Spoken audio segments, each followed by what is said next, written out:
Chapter 16. The wind seemed to hum inside the tower chamber. Spyro's breathing had slowed to a near crawling pace. His heart rate was normal and his mind was fully relaxed. He took in a deep breath of cold air and held it for several seconds before releasing it little by little. His eyes were closed, but he felt as if he could see the air in the room, moving around in gentle currents. It seemed almost like a blue mist to him. Each time he filled his lungs, the mist would fill his entire body, healing his wounds and restoring his energy. When he exhaled, he could feel like his air was being expelled from his body. Spyro had no idea how long he had been meditating, but that little fact seemed so insignificant now. He felt more calm and relaxed now than he had ever been in his entire life. Even after he had first defeated the Metaphor, he felt even more at peace now than when he first woke up after the great battle. Next thing he sensed Exile move. He had almost forgotten about the old wolf since he had started the breathing exercise. Now his tutor was right from his meditation. Spyro felt a warm hand on his shoulder and a soft voice in his ear. "It is time," Exile spoke. "You may open your eyes." "But my eyes are open," Spyro mumbled, not even so much as twitching his ear. A smile spread across Exile's mouth. "You made a great deal more progress than I expected, but your eyes need to be physically open for you to progress to the next part of your training." "Huh?" Spyro felt a sudden pressure on his eyes as Exile forced them open. The mist seemed to vanish from view, and he started to the wolf out in the face. "Wow." Spyro shook his head as he got to his feet. Was I asleep? He felt like he had been sleeping, yet he did not feel the fatigue he usually felt after just waking up. Instead, he felt more energized. "No, but you've learned to breathe properly. So now we may move on to the next level." "What? How can you be sure?" "Listen to your voice," Exile replied with a notable grin. "My voice? But what about my—" Spyro looked around in surprise. "There's no echo." He looked back at the wolf, whose smile was even more apparent. "You have made quick progress, my friend. Cinder was right about you." "Cinder?" Cinder's thoughts strayed to his mate. He missed her deeply and wished to see her. "You will in due time," Exile spoke about as if reading the purple dragon's thoughts. "She was the same way when I trained her after being captured by my tribe." "Cinder went through this?" Spyro looked up as the other stood upright. "Indeed," Exile nodded. "She was very quick to learn because of her determined to help protect you." Spyro hung his head. "She did all that for me. When I thought she had deliberately gone off to join the Dark Master, she was trying to find a way to help me." He shook his hand in disgust. "I should have trusted her more than—" "Do you trust her now?" Exile asked, crossing his arms. Spyro looked at him and puffed his chest out. "I trust her with my life. I trust her more than ever. You do not dwell on the past or what I said before." Exile placed a covering hand on Spyro's head. The wolf's energy was soothing to the purple dragon. "Look to the future, but focus on the present. That way we may all have a brighter tomorrow." The wolf's words struck a proud note in Spyro's heart. He smiled and wished Ignatius had been around to hear such words all those years ago. "Come," Exile gestured as he walked across the room towards the stairwell. "On to the next level." "But doesn't that staircase stop here?" Spyro asked, looking around for another door to find only the one they had entered through. "Only if you let it," Exile answered as he disappeared into the shadows. Spyro hurried after him and looked up to see the stairs reach even higher than expected. "How did— Wisdom is limited to a being's mind," Exile explained. "If you think you know all, then you will never know more." "I see." Spyro nodded understandingly as he ascended to the next chamber. The purple dragon noticed that the stairs seemed to end here as they had on the first level, but paid little mind. This chamber was similar to the previous one. However, the mosaics no longer displayed a black dragon, but a white one. The slender body makes Spyro believe it was a female. In each mosaic she sat in the same calm position with her eyes closed, and a different white tile design swirling around her. Exile walked to the middle of the room and sat down in his meditative position. "We're breathing some more?" "Innocence? Yes," the wolf replied. "You demonstrate that you have the ability to calm your mind and see the world around you. Now we are going to boost that perception." "How?" "Close your eyes." "I thought I needed my eyes open to continue to the next level, though." "Of course. You can't climb stealth with your eyes closed. You trip and hurt yourself." Exile chuckled as his own joke, and even Spyro himself amused by the elder's antic. Nevertheless, he sat down next to his tutor and closed his eyes and began to breathe again.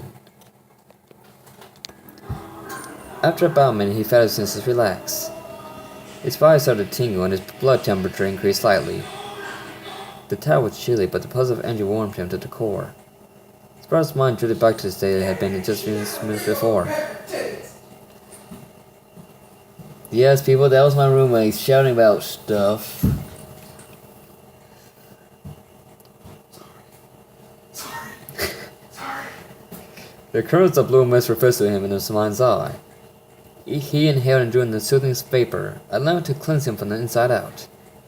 Now expand your mind, Exile whispered, his voice seeming to linger in Spyro's thoughts. See the energy of the world around you. Push beyond the stone walls. Barriers hinder our vision, but our minds can surpass such trivial things if we allow them. Spyro continued to breathe, slowing his breathing even more. His body began to glow a warm, golden aura. The walls of the tower seemed to turn transparent after several minutes, as Spyro's state of meditation deepened. He felt like he was flying and melted the stone wall of the tower, only to emerge outside a moment later. The sun was bright and warm to see it just shone beneath him. The bow dragon smiled as he took in the city's sights. The dragon city was nearly as old as Warfang and just as beautiful. Spyro's mind floated around the tower as if getting the feel for moving freely again. As he made his third pass, he spotted two figures down below heading towards his temple, Cinder and Max. Spyro had not had the time to get fully acquainted with the odd-looking dragon, but could tell from the first moments he saw that he would be a good friend. But seeing his mate was what made the purple dragon's heart flutter. He watched as they entered the large doors to the temple. Spyro's presence seemed to hang around Cinder, and the dragons paused. Everything alright? Max asked, looking back over his shoulder. Cinder looked around with a puzzled expression on her face, but turned back after a brief moment. I'm fine, she nodded. Max watched as he strolled past him, a slight smile on her face. Cinder glanced to the side out the corner of her eye to see a ghostly figure Spyro walking beside her. He glanced back at her and they shared a brief smile before he faded away from view. Cinder and Max soon came to the main queue of the temple, where the others had been a couple of days before. Hello, Cinder called. The chamber was empty. I think we may have missed them, Max pointed out. It seems like it, Cinder sighed, and Max noticed that only his foes were staying inside a fast wall. Is there anything I can do for you, young dragons? Both black dragons jumped to see Magnitus and Tyrannica enter from the left meeting hall. Oh, Cinder stammered, a sudden broken of composure. We have a question we wish to ask. Max spoke up, saving the dragons from further embarrassment. That is, if you have the time to spare. He added more modestly. Of course, Magnitus nodded, almost excitedly. We're never too busy to listen to our young ones. What is it you wish to ask? Max looked down at Cinder, who stepped forward. Well, we were talking about what Spyro may be doing, and Max here told me that those who in the tower are given power and wisdom. He speaks truthfully, Tyrannica nodded, giving the raptor dragon a pleased nod. But something bugs me still, Cinder continued. I know I don't have to worry about it with Spyro, but having worked for the force of evil before, I have to ask. What will happen if an evil person were to enter the tower? Magnitus finished. Cinder nodded.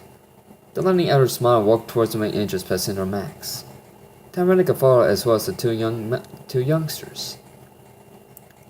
Once outside, Magnitus walked a little ways until he could look up towards the spot of the top of the spire.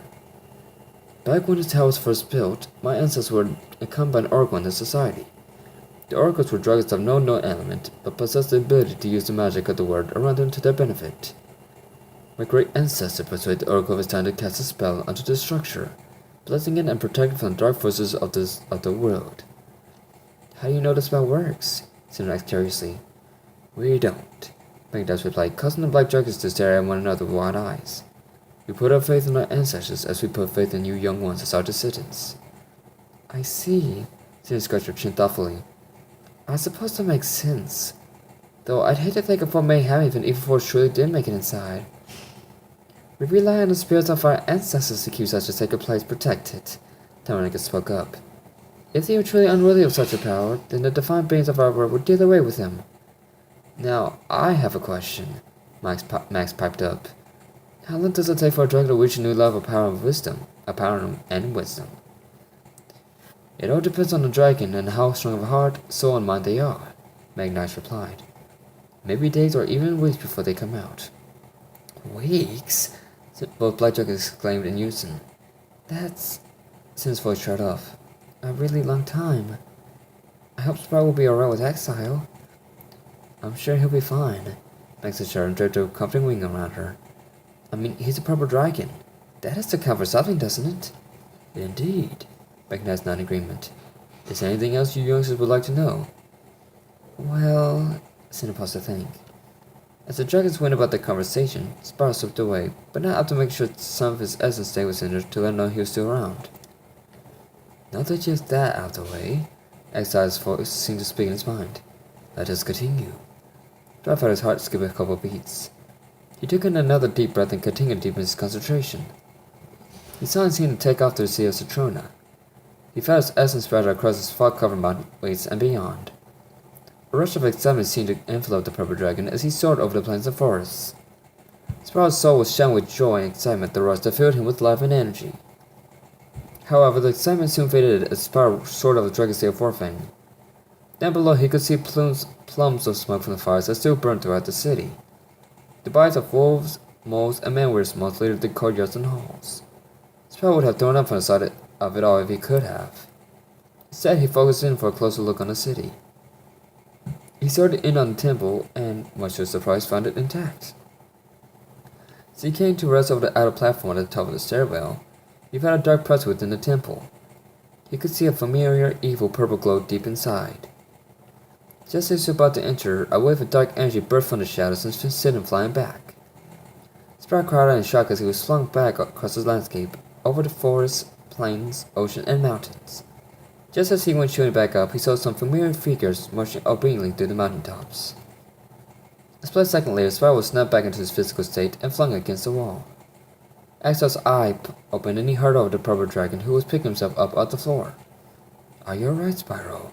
He asked with a tone of warning in his aged voice. Yeah, Spyro nodded dumbly, still in a state of shock. I'll be alright.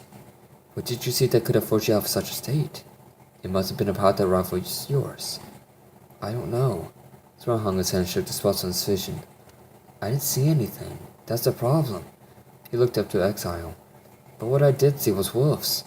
A whole army of them. They're headed this way. An army, you say? Exile rubbed his left ear as he pondered over the purple dragon's report. It must be the Southern Wolf tribe. They must be tracking you or your friends here. Then we have to warn them.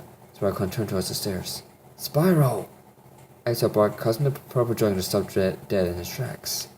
He turned and looked at his two with a troubled expression. Your friends are putting their faith in you to learn what you need to hear, the old wolf pointed out. Now you owe it to them to learn it so you may continue to protect our world. Do you understand that? Spyro saw his nod after a moment's pause. I guess so, he murmured. Exile walked over and knelt down before placing the paw on Spyro's shoulder. Have faith, my friend. Have faith that they will be able to handle any situation until you arrive. Alright, Spyro sighed. Let's move on to the next level.